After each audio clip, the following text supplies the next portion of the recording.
Bonjour, j'espère que tu vas bien. Aujourd'hui, je voudrais te parler de mon parcours avec l'approche émotivo-rationnelle. Je suis allée étudier l'approche émotivo-rationnelle. L'approche émotivo-rationnelle, c'est une approche thérapeutique qui a été fondée par Albert Ellis aux États-Unis.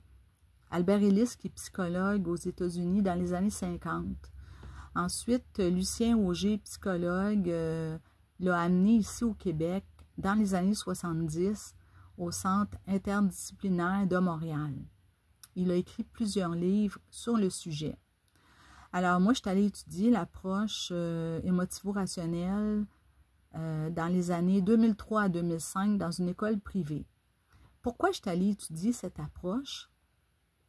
Parce que je voulais comprendre mon monde émotionnel. Je voulais identifier mes émotions. Je voulais mettre des mots, nommer l'émotion. Qu'est-ce qui se passe à l'intérieur de moi? Mieux me comprendre, mieux me connaître et comprendre mon monde émotionnel. Ça m'a beaucoup aidé. Oui, ça m'a beaucoup aidé.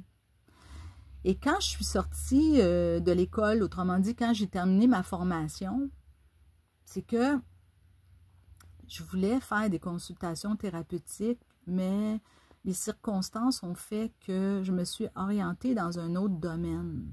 Je ne l'ai pas poursuivi. Alors, c'est pour ça que je décide de faire des vidéos pour vous apporter ce que j'ai appris dans ma formation. Et aussi, c'est que il n'y aura pas, j'ai pas de plan exact pour dire comment je vais y aller avec mes vidéos. Je vais y aller au jour le jour et je vais aborder chaque émotion avec une vidéo. Autrement dit, une vidéo pour chaque émotion. Et il va y avoir une progression tout le long. Et je ne sais pas comment, j'ai pas de plan préétabli, mais je vais y aller au jour le jour. Ça va être vraiment, je dirais, à la bonne franquette, comme on dit, simple, pas beaucoup de blabla théorique. Ça va être simple, direct, à l'essentiel, et je vais dire « tu » quand je vais parler, comme si je m'adressais à toi directement. Et ça va t'aider à mieux comprendre ton monde émotionnel. Pourquoi c'est important de comprendre son monde émotionnel? Je vais te donner les raisons qui font que je trouve ça important. Je vais te donner un exemple.